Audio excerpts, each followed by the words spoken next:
लोग लिखेंगे social life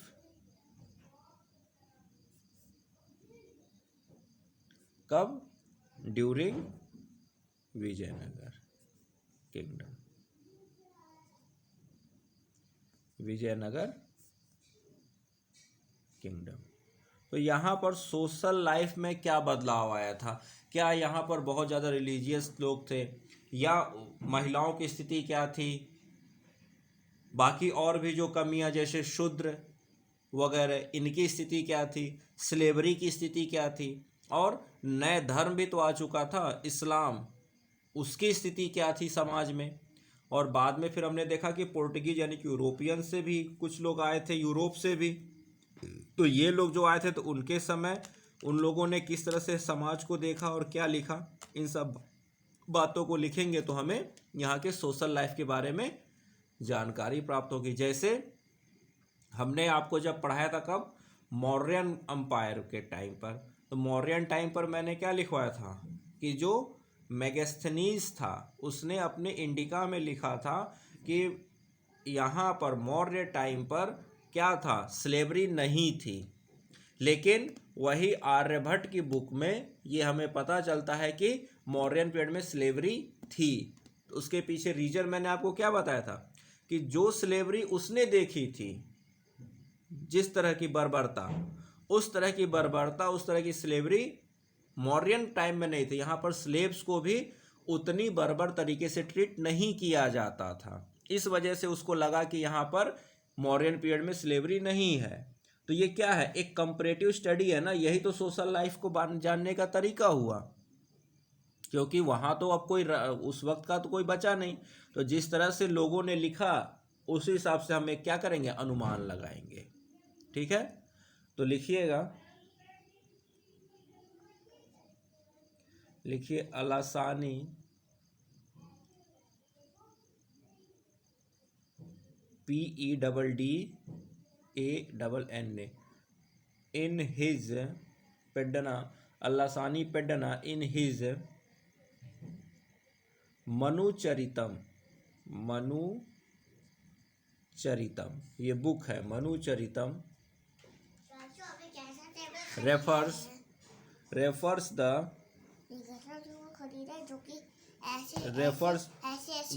the existence of four castes।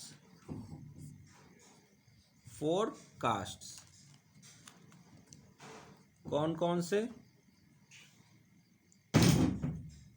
Brahmins,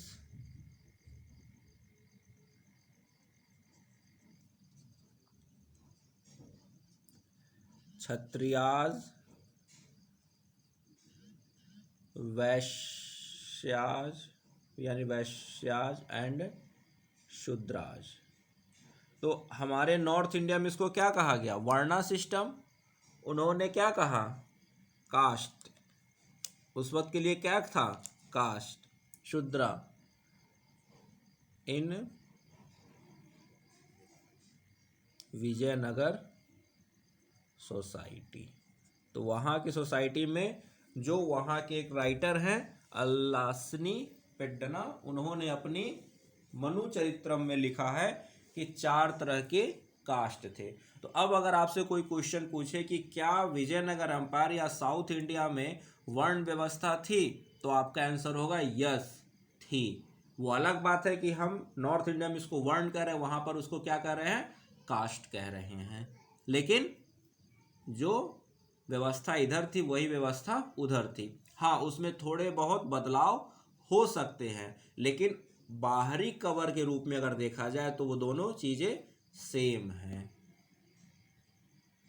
ठीक है,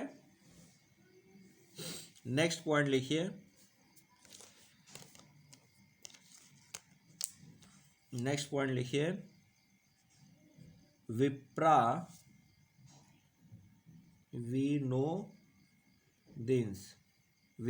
विनोदिन्स वेयर द आर्टिजन्स। ठीक, यानी जो आर्टिस्ट है उनको, कौन से लोग हैं, उनको विप्रा विनोदिन कहा जा रहा है। ठीक, और भी लिख लीजिए, कैकोलर्स। जैसे यहाँ पर क्या है, यहाँ पर आप जो चित्र बना रहे हो उसको चित्रकार कह रहे हो, है ना। जो संगीत दे रहा है उसको संगीतकार कह रहे हो, म्यूजिशियन कह रहे हो। तो वैसे उनकी भाषा में जो आर्ट करने वाले लोग हैं उनको विप्रा विनोदिन कहा जा रहा है। जो वीवर हैं कैकोलर्स कहा जा रहा है। The Kaikolars were the weavers. North India में क्या कहते हैं, जुलाहा कह देते हैं, पर इनको क्या कहा जा रहा है, कैकोलर्स। ये क्या थे, weavers who formed a prominent community। तो ये दोनों आर्टिस्ट, आर्टिजन्स और वीवर्स, इन दोनों को मिलाकर क्या थी, एक प्रोमिनेंट कम्युनिटी बनती थी। माने इनकी संख्या काफ़ी ज़्यादा थी। अब ऐसा क्यों, तो आपको मैंने लिखवाया है कि यहाँ से एक्सपोर्ट होता था कॉटन, लिखवाया है। तो अगर कॉटन एक्सपोर्ट हो रहा है इसका मतलब है कि यहाँ कॉटन की अच्छी खासी उपज है। तो जब कॉटन अच्छी खासी मात्रा में होगा तो उस कॉटन से कपड़े बनाने वाले उनकी संख्या भी अच्छी खासी होगी, क्योंकि उनको उससे रोजगार अच्छा मिलेगा। तो इस वजह से ये कम्युनिटी ज़्यादा थी, बढ़िया थी, प्रोमिनेंट कम्युनिटी। और एक और है, लिखिए टोलियान्स। टोटलियान्स ये क्या है, वेयर द शेफर्ड्स, यानी भेड़ पालने वाले, भेड़ और बकरी पालने वालों को क्या कहा जा रहा है, टोटलियान्स कह रहा है।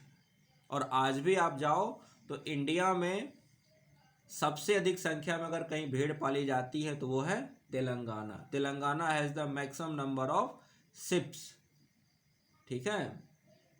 तो तेलंगाना और आंध्र प्रदेश और यही एरिया, सब तेलंगाना, तमिलनाडु, कर्नाटक, यही एरिया तो था विजयनगर अंपायर का एरिया, ठीक है। तो ये 3 कम्युनिटी के नाम आपको याद रखने होंगे कि आर्टिजन्स को क्या कहा जाता था, वीवर्स को क्या कहा जाता था और शेफर्ड्स को क्या कहा जाता था। तो ये कहाँ से आएगा, ये क्वेश्चंस आपको ट्रू एंड फॉल्स में आएंगे। ये क्वेश्चन कहाँ आएंगे, मैच द कॉलम में आएंगे, या कितने पेयर सही हैं, 1 पेयर सही, 2 पेयर सही, करेक्ट, उसमें आएगा। एक तरफ लिख दिया जाएगा क्या, कैकोलर्स, और दूसरी तरफ लिख दिया जाएगा विजयनगर अंपायर, या हो सकता है बहमनी अंपायर लिख दे, बहमनी किंगडम, तो वो पेयर गलत हो गया, ठीक है। तो ऐसे ही क्या करेगा, कुछ प्रोमिनेंट कम्युनिटीज के नाम अलग अलग किंगडम से ले लेगा और एक तरफ उनके किंगडम के नाम दे देगा, या यही ले ले कैकोलर्स और दूसरी तरफ वीवर लिख दे, या कैकोलर्स लिख के आर्टिजन्स लिख दे, ठीक है। तो इस तरह से क्वेश्चन बनते हैं इन सबों से, इन पॉइंट से। कहाँ पर, प्री में बनेंगे क्वेश्चंस। ये सब आपको कहाँ पर काम आएगा, प्री में काम आएगा। नेक्स्ट लिखिए निकोलो डी कॉन्टी। इसके बारे में तो खैर हम लोग मॉडर्न इंडिया में भी पढ़ेंगे निकोलो डी कॉन्टी के बारे में। ये Niccolo de Conti refers to the prevalence of slavery, यानी कि दास व्यवस्था बहुत ज़्यादा थी। प्रीवेलेंस लिखा है, ध्यान दीजिएगा, प्रीवेलेंस ऑफ स्लेवरी। तो क्वेश्चन आपसे ये पूछेगा कि स्लेवरी थी कि नहीं थी। तो स्लेवरी तो थी, ये तो जग जाहिर है, क्योंकि हम मॉडर्न इंडिया में आकर स्लेवरी से मुक्ति पाए हैं। तो स्लेवरी तो थी, लेकिन यहाँ पर क्वेश्चन क्या पूछा जाएगा पता है, कि किसने बताया या किसके अनुसार हम कह सकते हैं कि विजयनगर अंपायर या साउथ इंडिया में मेडुअल पीरियड के टाइम पर स्लेवरी थी। ये किस ने बताया या किस देश के ट्रेवलर ने बताया। तो पुर्तगीज का ट्रेवलर था, निकोलो डी कॉन्टी था, ठीक है। नेक्स्ट पॉइंट लिखिए, इसी में कंटिन्यू कर लीजिए। Dancing comma music wrestling gambling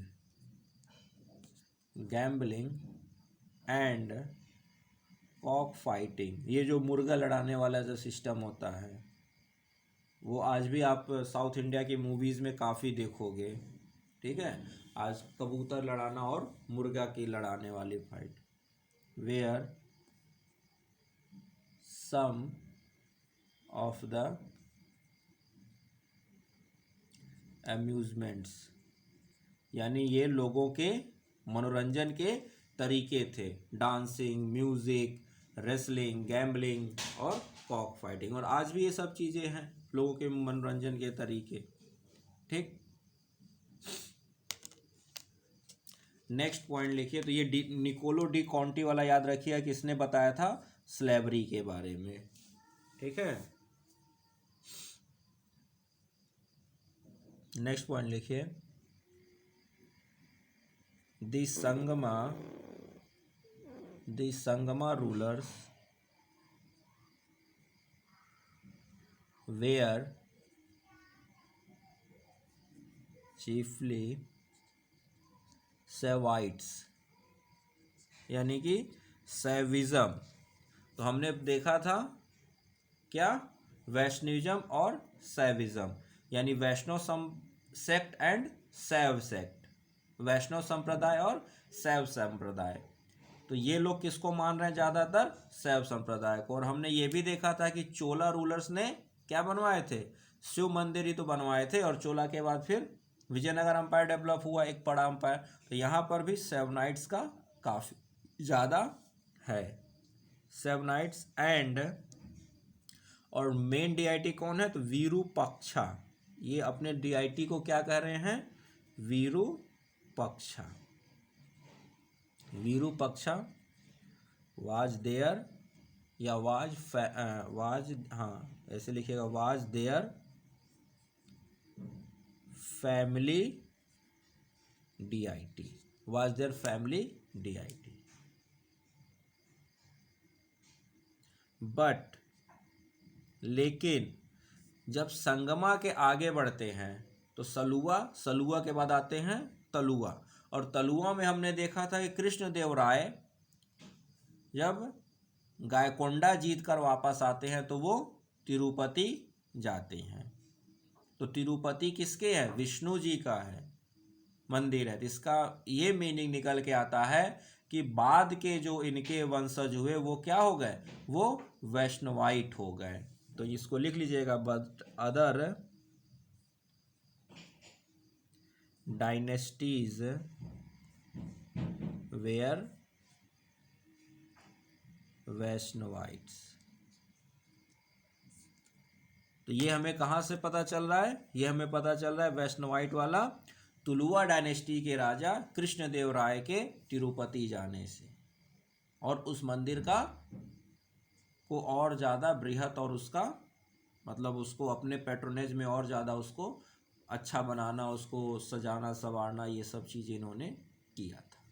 यानी कह सकते हैं कि अच्छा खासा एक सभी का मिला जुला असर विजयनगर अंपायर में था। कोई एक धर्म या कोई एक ऐसा सेक्ट प्रोमिनेंट तो था, लेकिन बाकियों का भी उसमें क्या था, समावेश था।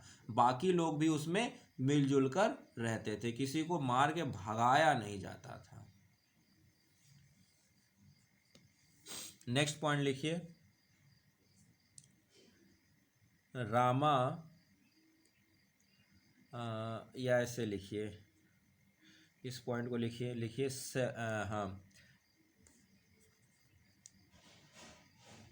लिखिए, श्री वैष्णविज्म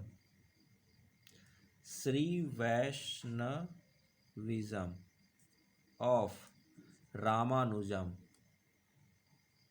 या रामानुजा। तो ये रामानुजा कौन है, एक गुरु हैं या स्कॉलर हैं। तो जैसे बुद्धा थे, तो बुद्धा भी अपना क्या करते थे, लोग घूम घूम प्रवचन देते थे। रामानुजा भी क्या है, एक ऐसे स्कॉलर हैं जो घूम सबको प्रवचन दे रहे हैं। तो ये जिसका सपोर्ट करते थे या जिसको फॉलो करते थे वो था श्री वैष्णविज्म। श्री वैष्णविज्म, देखिए वैष्णविज्म और श्री वैष्णविज्म दोनों में अंतर है, ठीक है। तो रामानुजा इसी टाइम पर थे। तो आपको यहां से क्या पता चला कि Ramanuja was during the time of Vijayanagar kingdom. और उनका जो मतलब उनके जो टीचिंग थी वो क्या थी, श्री वैष्णविज्म को फॉलो करने वाली। जैसे हमने पढ़ा ना कि शंकराचार्य का अद्वैत वेदांत था, किसी का द्वैत वेदांत था, वल्लभाचार्य का क्या था, तो उसी तरह से इनका क्या था, श्री वैष्णविज्म था। The Ramanuja, the Shri Vaishnavism of Ramanuja was very popular. और ये भी हो सकता है कि ये भी एक रीजन था कि वैष्णविज्म बाद में वहां पर काफी तेजी से फला फूला।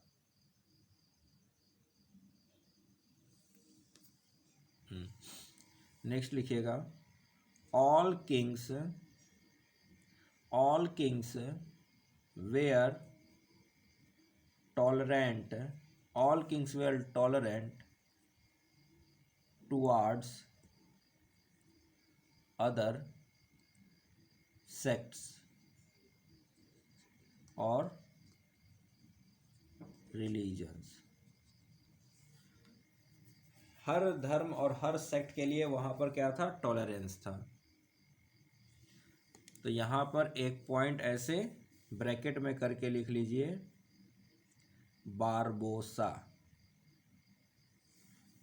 याद आया, बारबोसा लिखवाया था पोर्टुगीज ट्रेवलर बारबोसा। तो बारबोसा जब यहां आया तो उसने क्या लिखा, तो लिखिए Barbosa referred to the religious freedom, refer to the religious freedom. तो रिलीजियस फ्रीडम का मतलब क्या हुआ, आप अपने मन चाहे रिलीजन सेक्ट को फॉलो कर सकते हैं, और आप चाहो कुछ भी ना फॉलो करना तो आप कुछ भी मत फॉलो करो। तो Barbosa refer to the religious freedom, ठीक है। नेक्स्ट लिखिए, तो अब देखिए दो फॉरेन ट्रेवलर, एक बारबोसा, ये किससे है, रिलीजन के बारे में बता रहा है। निकोलो डी कॉन्टी किसके बारे में बता रहा है, स्लेवरी के बारे में बता रहा है। दोनों याद रखना है, दोनों क्या है, पोर्टुगीज हैं। किसके टाइम पर हैं, विजयनगर किंगडम के टाइम पर। और एक स्लेवरी के बारे में बता रहा है और एक रिलीजन के फ्रीडम के बारे में बता रहा है, ठीक है। यहां तक नोट डाउन हो गया, तो रब कर दूं।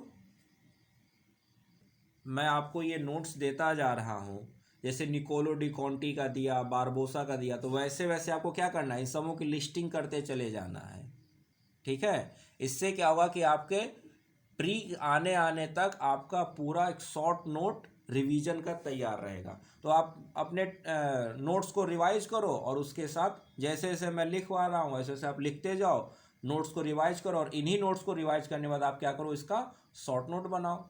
आपका अपने आप प्री के लिए क्या हो जाएगा, तैयारी हो जाएगी, ठीक है। और लॉन्ग नोट आपका मेंस का तैयारी के लिए है। इस तरह से आपको अपनी तैयारी करनी है, ठीक है। नेक्स्ट पॉइंट लिखिए, देखिए Muslims were employed in the administration Muslims were employed in the administration, and they were allowed to build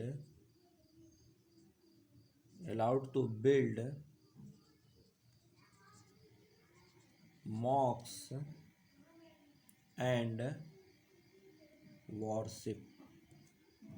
तो वो अपना मस्जिद या अपने पूजा घर को यानी अपने नमाज स्थल को बाकी चीज़ों को बनाने के लिए फ्री थे। ये बहुत बड़ी पॉइंट है। अब देखिए साउथ में मुस्लिम्स का एक तरह से देखा जाए सबसे अधिक मुस्लिमों को लाने का श्रेय किसके अंत को जाता है, दादा मोहम्मद बिन तुगलक को जाता है।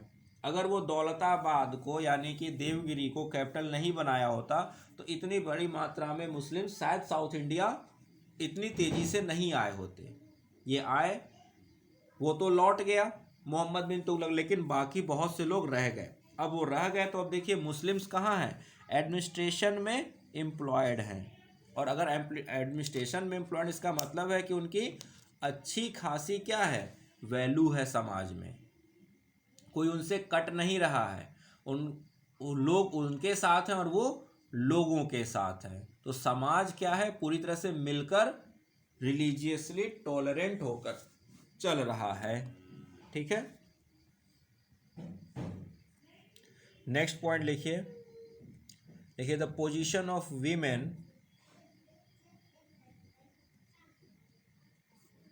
The position of women was reasonably good. देखिए इससे ये मत समझिए कि बहुत अच्छा था, ये एक तरह से हम किससे कंपेयर कर रहे हैं, हम नॉर्थ के कंडीशन से कंपेयर करें तो नॉर्थ के मुकाबले थोड़ा सा बेहतर, ये नहीं कि बहुत बेहतर, नॉर्थ के मुकाबले, नॉर्थ इंडिया के मुकाबले थोड़ा सा अच्छा। जैसे यहाँ पर 5% है तो वहाँ पर 6% या 7%, इस तरह से आप कंपेयर कर सकते हो भाई। और देखा जाए तो आज भी साउथ इंडिया में विमेन की पोजीशन नॉर्थ इंडिया की विमेन से थोड़ी अच्छी ही है, पढ़ाई के मामले से लेकर हर चीज़ में कहीं ना कहीं वो थोड़ा अच्छे कंडीशन में आज भी हैं। तो ये एक ही दिन में नहीं हुआ, ये पहले से होता आया है, बहुत पहले से विमेन की कंडीशन साउथ इंडिया में नॉर्थ इंडिया के मुकाबले ठीक ठाक रही है। लेकिन इसका मतलब ये नहीं समझिए कि वो जो आज की पोजीशन है उसके हिसाब से आप कंपेयर करोगे तो नहीं, वो नहीं है। उसके लिए हम बिल्कुल नहीं कह सकते कि उस तरह की कंडीशन है कि विमेन को पूरी आज़ादी थी, वो राजा बन सकती थी, ऐसा कुछ नहीं, बस थोड़ी सी स्थिति अच्छी है नॉर्थ इंडिया के मुकाबले। नेक्स्ट पॉइंट लिखिएगा इसी में, हाउ एवर, कंटिन्यू करके लिखिए, however some of them were learn, यानी कि पढ़ी लिखी भी हैं, कुछ वो औरतें पढ़ी लिखी भी हैं, जैसे गंगा देवी। कौन है ये, गंगा देवी, वाइफ ऑफ कुमार कंपन। अब ये कोई इम्पोर्टेंट राजा नहीं थे, लेकिन इनकी वाइफ पढ़ी लिखी थी और उन्होंने एक बुक लिखी थी, गंगा देवी ने, ऑथर्ड, इसको ब्रैकेट में कर दीजिए, गंगा देवी ऑथर्ड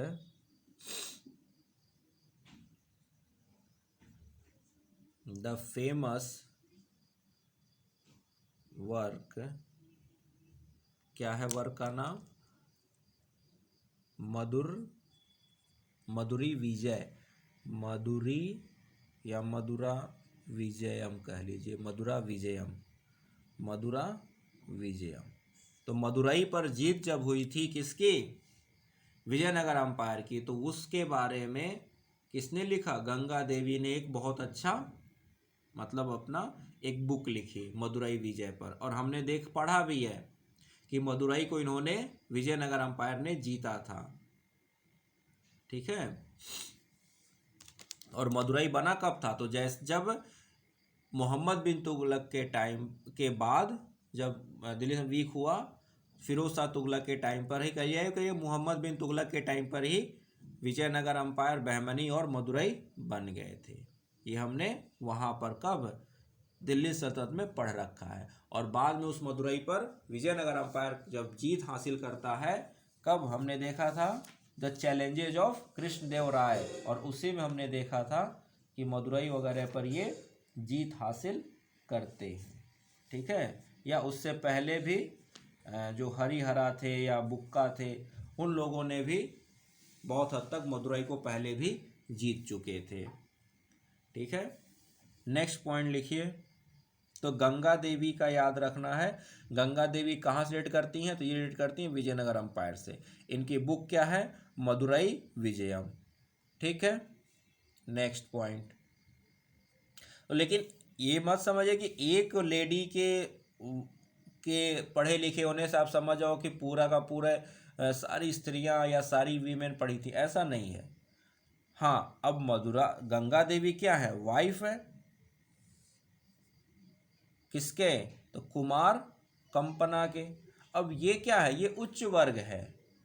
ये नहीं कि अब जो चार कास्ट हमने देखा शूद्राज, तो शूद्राज की भी औरतें पढ़ी लिखी हैं, ऐसा बिल्कुल नहीं है। ठीक है, ये रूलिंग क्लास की औरतें हैं जो पढ़ी लिखी हैं, इक्का दुक्का वो भी। ठीक है, नेक्स्ट लिखिए। Hanna Manna and Thirumallana, Namana and Thirumallana were famous poet of this period। तो ये दोनों किसके समकालीन होंगे? कंटेम्प्ररी विजयनगर अंपायर के समकालीन। ठीक है, नेक्स्ट या इसी में लिख लीजिए। अकॉर्डिंग टू नूनीज क्या है? Large number of women were employed, large number of women were employed कहाँ पर? इन रॉयल पैलेस, यानी जो राज दरबार है या यूँ कहे कि जो राजमहल है, वहाँ पर लार्ज नंबर में औरतें क्या हैं? एम्प्लॉयड हैं। लेकिन वो किस लिए? यानी कि एडमिनिस्ट्रेशन संभालने के लिए या कोर्ट के रूप में नहीं। तो इन रॉयल पैलेस एज डांसर्स, यानी कि क्या है? इन लोगों को रखा गया, औरतों को एक वस्तु के रूप में। डांस करेंगे, देखेंगे, अच्छा लगेगा, एंटरटेनमेंट होगा। सर्वेंट्स के रूप में, और रानियों के, जो रानियां हैं, राजकुमारियां, उनके सर्वेंट्स के रूप में। तो डांसर्स, डोमेस्टिक सर्वेंट्स एंड, यानी कि क्या हुआ? पहले इनके मतलब पालिका, जो होती है पालकी होती है ना, पालकी। तो अब राजकुमारी को या रानी को एक जगह दूसरे बहुत दूर जाना है, थोड़ा महल में ही, तो वो पालकी में बैठ के जा रही हैं, तो उनको जो लेडी पलंक्यू वियरर्स हैं वही उनको लेकर जा रही हैं, मेल को नहीं बुलाया गया। ठीक है, जब लंबे दूरी के लिए राजमहल से बाहर कहीं जा रही हैं लंबे दूरी पर, तो मेल वियरर्स हुआ करते थे। नेक्स्ट लिखिए। दे मतलब यहाँ क्या है? वीमेन के बारे में हो रहा है, तो सम वीमेन कह लीजिए या दे लिख लीजिए, कोई बात नहीं। They took part in literary, political and social life of the society. तो कहीं ना कहीं सोसाइटी के इन सब चीज़ों पर भी इनका असर आता था।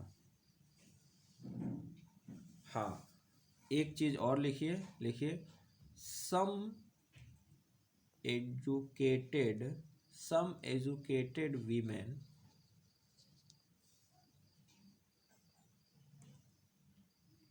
वेयर वर्कड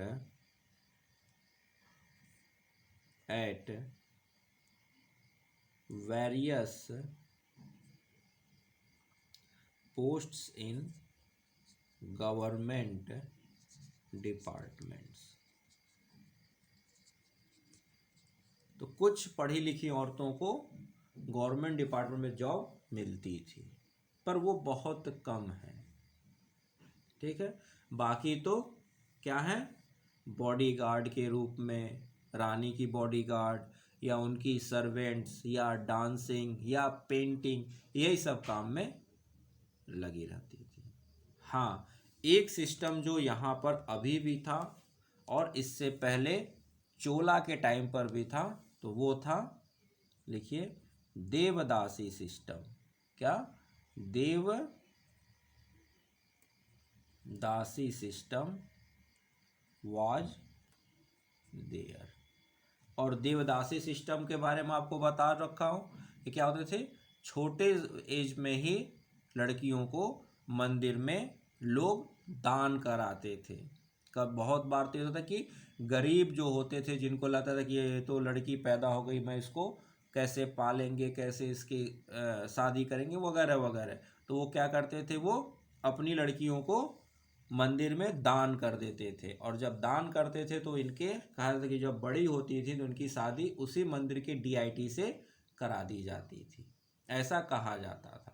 और फिर ये उस मंदिर में उस डीआईटी यानी कि उस भगवान की सेवा में लगी रहती थी, तो भगवान कम, वहाँ के जो पुजारी और पंडित उनकी सेवा ज़्यादा होती थी।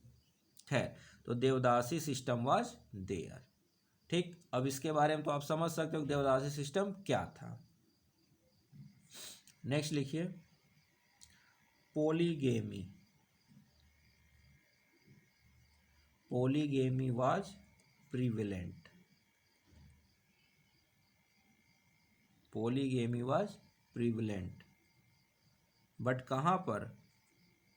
अमोंग द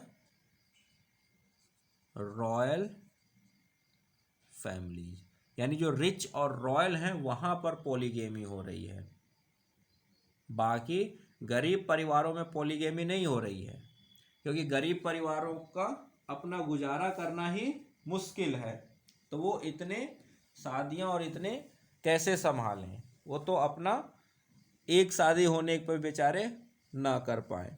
लेकिन यहाँ पर जो रिच और रॉयल फैमिलीज है वहाँ पर पोलीगेमी है। तो इसका मतलब नहीं कि जो गरीब परिवार है या बाकी वहाँ पोलीगेमी से रोक है, नहीं, उनकी स्थिति ही नहीं कि वो पोलीगेमी को फॉलो कर सके। ठीक है, नेक्स्ट लिखिएगा, sati was honoured. Sati was honoured and Nuniz gives a description